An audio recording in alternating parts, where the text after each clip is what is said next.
Hello, welcome to another Top 10.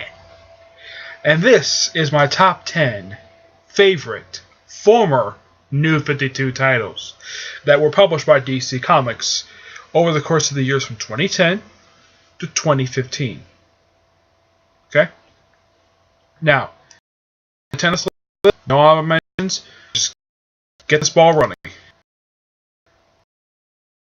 Now, the first one is this particular title, I believe, was done by Jimmy Palmiotti. I think he did this series. This series, its main focus was basically on the grandson of Sergeant Rock, a character from the Bronze Age of comics and character who was heavily in World War II. His grandson fought in Afghanistan. Now, I thought this was a brilliantly written series. I didn't necessarily read it at the time. I caught it online. But this was a great series. It's just too bad DC Comics canceled it at the only 9 issues. It started with issue 0, and it ended with issue number 8. This is one series I have felt as though, to this day, how in the world did this get low sales? I'm sure people in the military probably who have probably never read comics, and basically anybody who's in the military who wants to read a comic book about military people written really well, read Men of War and also read G.I Combat. I forgot. Actually, that is my other mention, G.I Combat. Anthology titles in a way, but they're both really dang good anthology titles. And I felt this old DC Comics kind of missed the mark with these series, and I don't think these series were canceled because of low sales. I think they were canceled because DC did not know how to market them properly. Yes, a lot of these titles, they get canceled over the course of the past 5 years. They get canceled because DC does not know how to market them properly. And this particular series should have marketed a lot better and promoted a lot more better. But give it what you will. And G.I Combat brought into the current continuity, brought in the Unknown Soldier. Yes. So actually G.I Combat is tied for 10th place. But it's still a good title. Right? Number 9. And this title, some people probably a bit surprised, may or may not be surprised that this title is not on my list. Hawk and Dove. Yes, Hawk and Dove, a title that was the artwork was done by Rob Liefeld. Now, say what you will about the guy's artwork from the 90s. Some people to this day, some people nowadays don't like his artwork that he did back then. But if you read this title, you look at the artwork, I would say Rob Liefeld's artwork has definitely improved. For one thing, he's drawing feet now. Yes. And I love the look he gave to Hawk and Dove. It's just too bad this title was canceled after only 8 issues. I'm sure a lot of people are like, why in the world would this title, a title that was started in the Silver Age, originally. But here's the thing. This lasted longer than when Steve Ditko was on it back in the late 60s. Despite that, this was a great title, and plus, this had one of the very rare appearances of Deadman outside of Justice League Dark, who was dating the female Dove. And I know recently that the characters have since shown up in the pages of Titans Hunt, appearing first in issue 3 in a cameo, and then appearing fully in issue 4. So, and you can find this thing in trade, along with the previous 2 things. Usually it's like 1 trade piece, but I definitely recommend Hawk and Dove. Alright. Number 8. And this one won't be surprised because I'm a Batman fan. Batman the Dark Knight. A series that was canceled after 29 issues and had 1 annual published. Now so I'm asking, was this series canceled because of low sales? Nope. This series was canceled to make room for Batman Eternal. That's the only reason why. And this series, despite the fact it had a rocky start to it, it got better once Greg Hurwitz took over the book. Now, I have nothing against David Finch. David Finch is a good artist, but even he agrees, basically, that he's not that good. He's good at writing, but he's not that good at keeping the book on time. That's what it was in the previous volume of the series. I have read that. And when Greg Hurwitz took over the book got a lot better. The only problem with the beginning of the book was that after the White Rabbit story wrapped with issue 8, which is an abrupt end to it, the character was never seen again until she showed up for the Clayface one-shot, and she made a cameo in the first issue of Forever Evil, and that's it. And then, right after the arc ended, I mean, this arc was kind of weird, and I know for a fact that the original ventriloquist, the one who's male, he did show up in the book without Scarface, though I think he since showed up in another book. But that version, the one that showed up in that book, was retconned by Gail Simone when she introduced the female ventriloquist in Batgirl. And when Greg Hurwitz took over the book, the first arc he did was having Scarecrow was the main villain. I mean, great book. I mean, yes, I mean, some people say that the book ended kind of on a low note with the Man-Bat story, but it's still a great series, and I definitely recommend it. It had great artwork and great writing. It's just too bad DC just probably didn't see that too well. Probably because they probably ended it because they probably think this title was selling better than Detective Comics and Batman. But say what you will, it's a Batman title, but it's a good one. And I felt this out. And another title, my number is also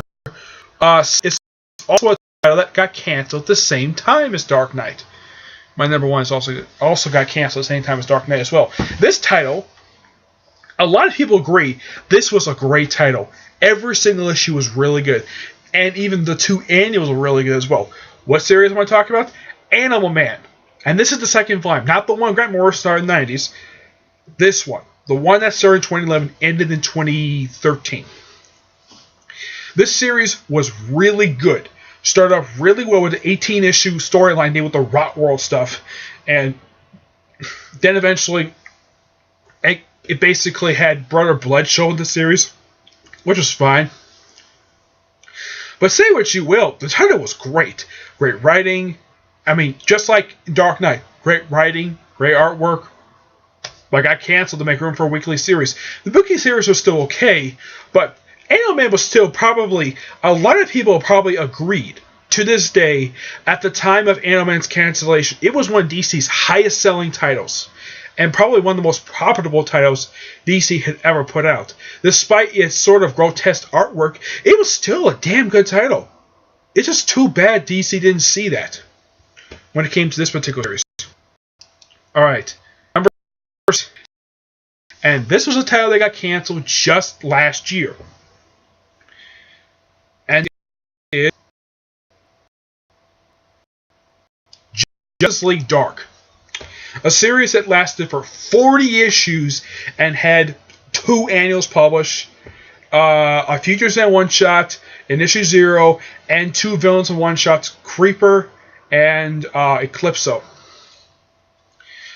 Yes, this book went through several different writers. First was Peter Mulligan, then you got Jeff Lemire, Ray Fox wrote it for a brief period of time, and then the final writer was Jan DeMatteis. And the book was involved with at least 2 crossovers.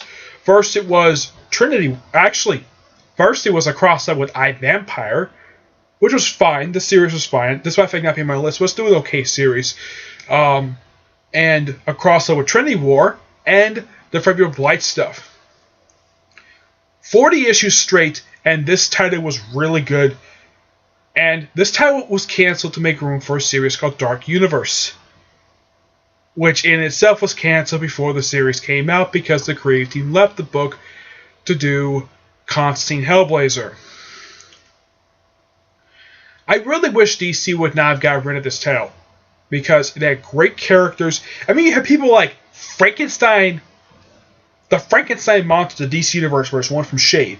You had him. You had John Constantine, Zatanna, Swamp Thing. Let's see, who else? You have Phantom Stranger who briefly joined the team. Pandora. Shade the Changing Man. Not the one Steve Ditko created back in the 70s, but the one Peter Mulligan, the original series writer, created. You have Deadman. You have Black Orchid. You have a bunch of supernatural characters, and DC just canceled the book. after 40 issues, just make room for another book, which never saw light of day. I mean, people know about it, but never published. And, oh, I almost forgot, it did have Timothy Hunter in it, the character created by Neil Gaiman, which is probably by far the only Neil Gaiman character to actually show up in the series itself. I mean, the series had plenty of potential to last longer than it did, but it got canceled to 40 issues. Okay. 5, which is another Batman title, Batwing. And this title had a couple different creative teams. You had, I think Joe Winnick was the original writer of the series, and then Justin Gray and Jimmy Palmiotti took over the series for like the series last, I think it was like 16 issues. I mean, first it had, and of course they changed the character too. I mean, first it was a guy from the Republic of Kondo, known as David Zaboe. He was the original Batwing, and I read those 19 issues. I mean, of course, Luke Fox took over the next issue. But David Zaboe, which is a Grant Morrison created character, his issues were really good. Excuse me. Plus, you have appearances by Nightwing and the Justice League International. And plus, he even joined the Justice League International comic just before it ended. I actually forgot to put it on and mention, but Justice League International, another really good title. The DC canceled the 12 issues. I've heard a rumor that the title was canceled because Jeff Johns got jealous of the fact that the title was outselling Justice League. Yeah, that's the big rumor why the series got canceled. I don't know if it's true or not, but if anybody can find out if this rumor is true, please let me know in the comments below. And doing itself, awesome title. Even brought in the Ratcatcher, who was an Alan Grant creation. Yeah, Alan Grant, who did Legion 3, did the series Legion, and Lobo. Great writer, weird characters he created, but they brought this character in, and he was somewhat different than his original creation. I mean, he had a globe on his head with a rat in it. I am not kidding. Though some people say that possibly the reason why the title got canceled was because it was part of at least 2 crossovers in a row. I mean, first it was Zero Year, and then it was Gotopia. And then basically, another reason why people think the series got canceled because it went to Gotham Underground. But, yeah. And plus, when they had Luke Fox take over as the Batwing, the covers were absolutely gorgeous. If you could find these books and look at their gorgeous covers, you would say, DC Comics, why did you cancel this dang book? The book was great. But yeah, good series. Number 4, another Batman title, Gotham Midnight. This series just ended just over a month ago, and it was a series that starred the Spectre and, of course, Jim Corrigan. Now, originally, if you saw the end of Batman Eternal, Batwing was supposed to show up in the series, but he never did. 12 straight issues, never happened. The guy ended up becoming a supporting character of Batgirl.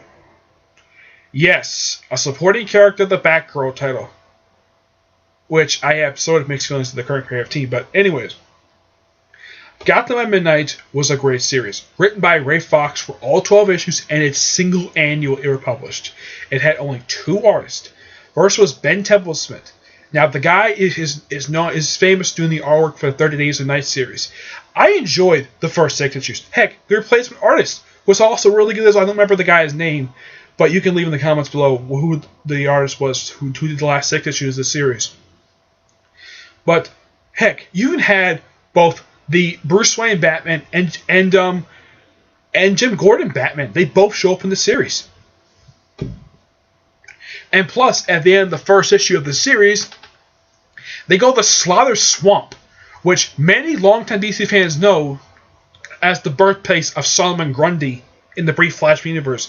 Though in the regular universe, in the regular DC universe, which is known as Prime Earth, Solomon Grundy doesn't show up there at all. Heck, he's not even in the Earth 2 Society. I'm not sure where the heck he is. I'm not even sure he's even still around. But yeah, I mean, Of the titles that got canceled in late December, this is one title that should not have been canceled. And I would like to know why in the world DC canceled this one. I mean, Justice League United, I can see why that's how it got canceled. I mean, he had a great start, but Jeff Park kind of bottomed out the series with the series last, like, with 5 straight issues of very confusing storytelling. Yeah. I mean, that series, you can see why that series got canceled. Lobo, because it was unpopular. I mean, this series, why was this series canceled? There was no reason why this series should have been canceled. I mean, it starred a character that was co-created by one of the creators of Superman. And yet this guy got canceled in 12 issues. And yet a series like Red Hood and the Outlaws lasted for 40 issues. Makes no sense. Alright. Number 3. Gotham Midnight was number 4. Number 3 is... I've told it for... Sorry about that. Number 3 is All-Star Western, which is a series starring Jonah Hex. And plus it had backup features, like people like Stormwatch. Yeah, a past version of Stormwatch. Go figure. Not surprised. Dr. 13. Batlash. Magnum 44. I mean, the Batlash backup feature, that made sense, because the guy is from his time. The rest of the backup features was a bit weird. I think there was even a Night Hawk one, I think so, where it was him and Cinnamon. Yes, Cinnamon generally is a female character. But the Jonah Hex stuff, wow. 34 straight issues by Jimmy Palmiotti and Justin Gray. This series was fantastic. And one thing I thought at one point of the series, it could have been canceled because it was part of a really bad crossover. And this crossover was the Black Diamond Probability. It was a crossover featuring clips. It was the first chronological part of that crossover, which continued in Team 7 and ended in Catwoman. I mean, of the 3 titles, Catwoman got regrettably worse afterwards. Team 7 got canceled, and All-Star Western bounced back from that when they brought in Booster Gold in his first appearance since Justice League International ended. And this is the New 52 version, which is, he's a fine character. I have no problem with him. I mean, heck, bringing him in and then having Jonah Hex come to prison. This, I think, helped save the series, keep it going for a little bit longer than it did. And it just by coincidence that 17 issues after Booster Gold showed up in the series, it ended. And this is also one thing I don't like about it. Despite the fact that not only it ended, it didn't have a Future Saiyan one-shot. Wait, you couldn't jump ahead 5 years later after the series ended? I mean, what's the matter with you, DC Comics? I mean, yet you give Future Saiyan one-shots to these other comics, but you don't give one to All-Star Western? You give one for Pandora and Phantom Stranger and Batwing, which their series had ended at this particular point, but you don't give one to All-Star Western? Why? Because it doesn't make present day? I have never heard a reason why this series never got a one-shot for Future Saiyan. I mean, yes, Future Saiyan is in the future, but not in the future of the Western times. This should have had a Future Saiyan one-shot.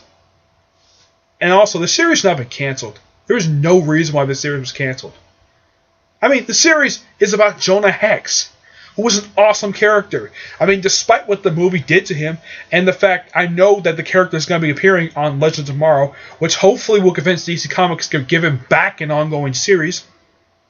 Preferably just as Jonah Hex, not in the All-Star Western, per se, but it was a dang good, enjoyable time. Plus, the first, I would say the first 12 issues are really good. I would still read the Black Diamond Probability stuff, but basically the early stuff when he had them team up with Amadeus Arkham, the founder of Arkham Asylum, and solving a bunch of murders, deal with the Gotham Butcher, who was later revealed in another title of who he really was. But great title, should not have been canceled, but it's still one of my favorite ones.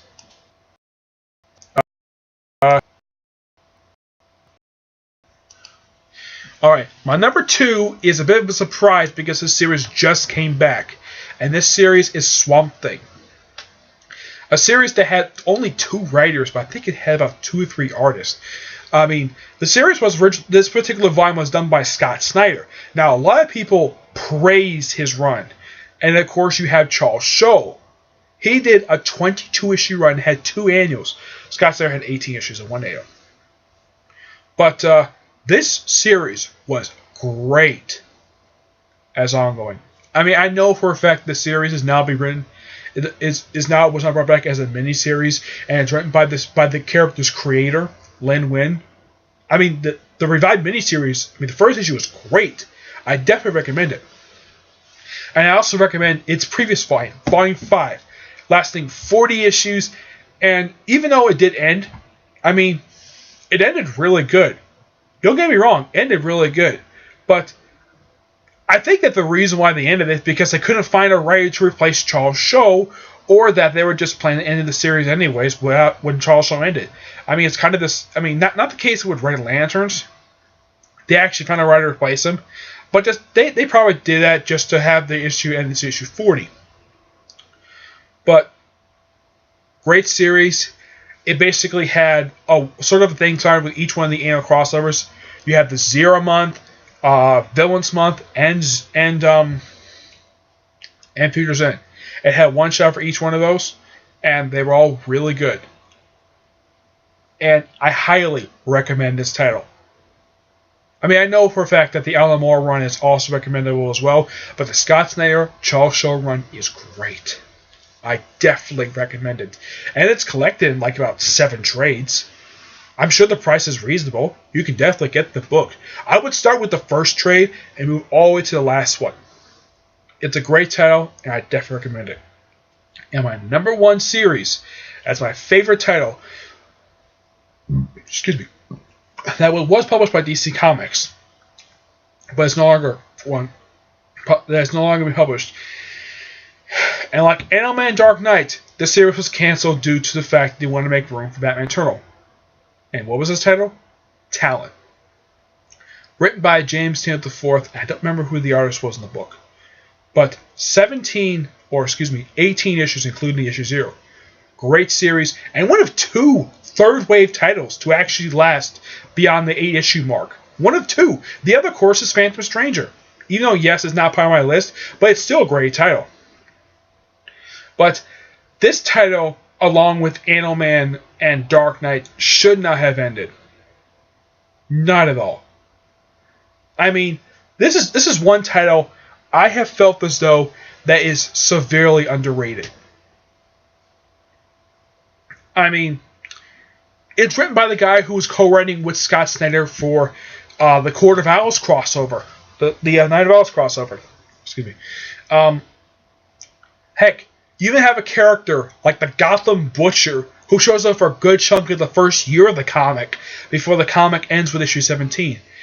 And some people think it's probably a jinx that the fact that in issue 12 when Batman showed up and then 5 issues later the series gets canceled.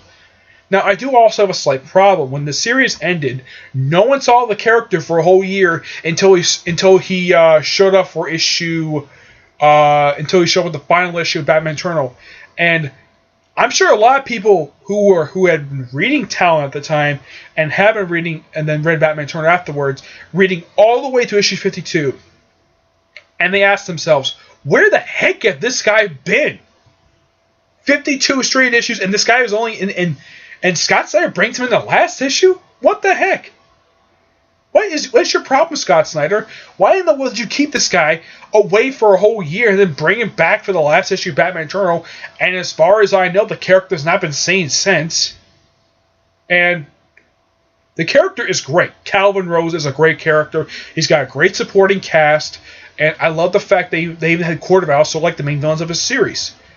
And also, one thing I don't like about the second trade of this series, I mean, it has issues 8 through 17 and has the Birds of Prey issue which cross over with it. But there is one book they should have put in there. The Court of Owls one-shot. A series that very heavily ties into Court of Owls. Heck, even issue 15, the third to last issue of the series, had an issue which featured a past Talon. This series would have been great if they had one of those issues every like once a year. They have an issue featuring a past Talon. This series had tremendous potential. Tremendous potential, definitely. got canceled. 17 issues. Still a great title. Don't know why it got canceled. I mean, what was the real reason why? I mean, I highly doubt it's because to make room for a weekly series. A weekly series he wasn't even in to like the very last issue. At least in the case of Batwing, he was in the title. But not Talon? A guy who was missing for a whole year, and then he shows up for last issue of Batman Eternal. And do you know how long it's been since the end of Batman Eternal? It's been almost a full year. And the character has not made an appearance in any other comics since then. And I keep wondering, though, where the heck is this guy? That's what I take the wonder, though. But leave your... Okay, alright, that's it for this video. For this top 10. I'm probably going to do more top 10s in the near future. Please comment below on your top 10 favorite former New 52 series that actually were really good. I'm not talking about the bad ones. I'm talking about the good ones that got canceled. Series that you personally felt as though they were really good and should have not been canceled. I mean, Swamp Thing ended really well. But it should not have ended. They could have found another writer. They could have had Ray Fox take over the series, but no. We had to end the title. Yeah, it's one of those titles I felt as though they really should not have ended. But, comment down below on your top 10 favorite series. Be sure to subscribe to this channel. Like this video. And that's it. Until I see you in the next video, which who knows what it'll be. So then, see you there. Bye.